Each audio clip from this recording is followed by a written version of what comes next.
Hi there, everyone, and welcome to Inside Working Wardrobes. I'm Jerri Rosen, CEO at Working Wardrobes, and I have a very, very special guest today, Duane Thompson, who is a Marine veteran and also one of the major components of our VetNet program.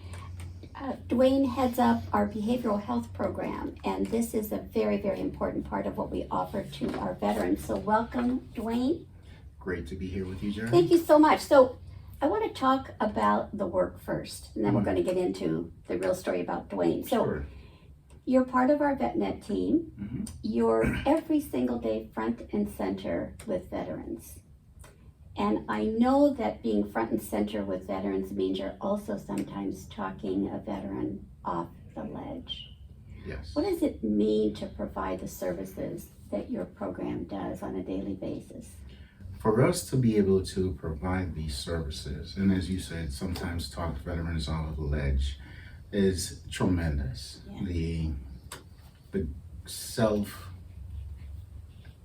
The sense of accomplishment, if you will, right? And how we feel at the end of each workday. Sometimes Yes. It can be overwhelming, but the fact that we were able to get a veteran the help that he needed, especially in this climate of stigma that most folks experience when it comes on to mental health, I think it's just extremely gratifying. So give us a picture, Duane. Tell us about someone that you've actually helped and paint that as clearly as you can. How from the challenge to the success, if you would. That's a great question, because I as you asked the question, I'm thinking about several different circumstances that we've encountered over the last couple of weeks. But let me share this one with you. About a month ago, we received a call from a concerned citizen who noticed that a veteran was sleeping in his car in the Westminster area. The veteran would have conversations out loud with himself. And so the citizen wasn't sure whether or not the veteran was a danger to himself or to others. And also the fact that he was sleeping in his car. And she recognized that he was a veteran because he had stickers. So a concerned citizen just said, "What something has to be done here," Yes, which is good. And most often that's actually how it starts with our outreach and engagement. So when we received the phone call, we connected with the Huntington Beach outreach and engagement team and asked them if they would pay this veteran a visit.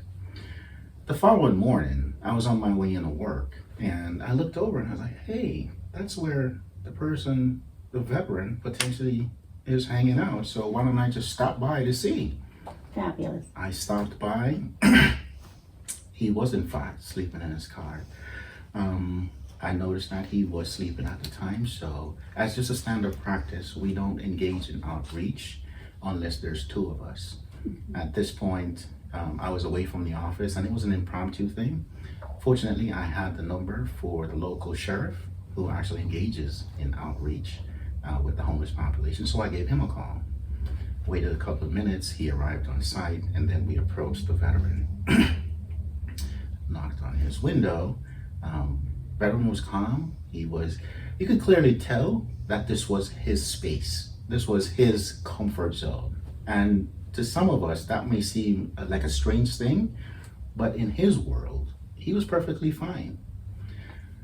We got him to step outside and we engaged him as far as asking him how he's doing. One of the things we try to do is meet our participants where they are. Try not to be judgmental. Connect with them first and then ask them, is there anything that we can do to help? But part of what you're doing is also creating this community support system. You were in contact with the Sheriff's Department. They were there to help you in this process. So this is a collaborative effort that Absolutely. You have created, which I think is so important for our listeners to understand. None of us do the work that we do alone. Right. So the partnership, so you've established some remarkable partnerships within the community. It's not just me, but it's our entire VetNet team that collaborates with OC for Vets, and I'm very proud of the work that we're doing. Yes, absolutely. So what happened what's the end story for this wonderful veteran? It's quite interesting. If you have all day, I'll share with you all day. Well, But just the clip with notes. Yeah. so with the veteran, we actually had to get a couple of other partners involved. CRCC, which is the Community Resource Referral Center for VA here in Santa Ana. Once I was able to establish rapport with the veteran and ask him how we could help, well, the veteran simply wanted to get off the streets and find somewhere safe to live. Now, going back to meeting the veteran where he is, the veteran is also experiencing delusional thoughts.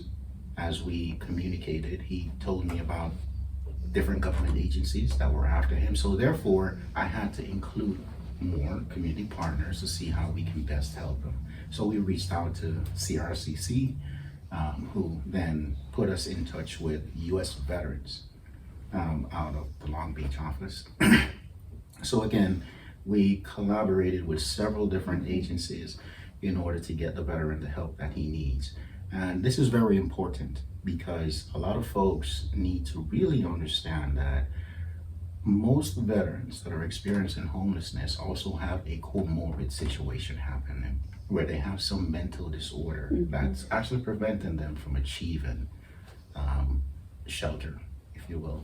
So what we did was we connected all the services, and then we presented the veteran with his options, and we actually had somewhere for him to go. But unfortunately, his mental health situation did not permit him to accept our help. He thanked us though, but his fear of being pursued by the government agencies that he shared earlier actually prevented him from accepting the help that we offered. The good news is that a week later, he called in and he asked for me, and he said, I'm ready for help. Oh, Duane. And in between there, we actually remained in touch with him just to check in with him to make sure, again, it's about letting them know that they're not alone. And so when he called, I felt so good. It's a huge win. It felt so good to know that he was ready for help, Jerry. So it's always the timing has to be the right timing for the candidate, for our client. Absolutely. And we're going to talk about more time with Duane in just a moment. I want you to come back because there's so much more that we want to talk to Duane about. We'll be back in just a few minutes. Thank you.